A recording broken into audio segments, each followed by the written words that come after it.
Hi everyone, welcome to Reed Natural Supply. Today we're making peanut butter chocolate chip cookies free from refined sugar. They are easy to make and perfect for sharing those back to school stories while we bake together.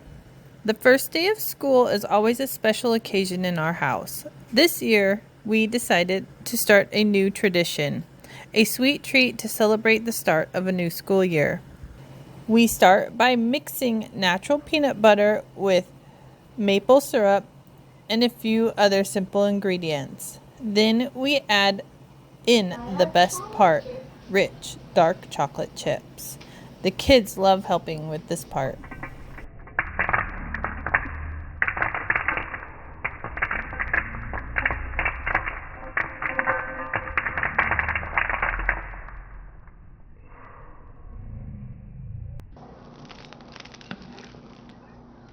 After the dough is ready, we roll it into balls and use a fork to create that classic crisscross pattern.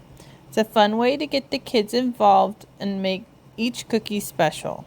Into the oven they go. In just a few minutes, the whole house smells like warm peanut butter and chocolate. Once they're out of the oven, let them cool for just a bit, if we can wait that long. Finally, it's time to enjoy our cookies. We sit down together with a glass of milk and talk about everything that happened on their first day of school. It's a simple tradition, but it's one that makes the day even more memorable. Starting a new tradition doesn't have to be complicated. It's all about making memories with the ones you love. We hope this recipe inspires you to start your own sweet tradition this school year. Don't forget to like and subscribe for more fun videos.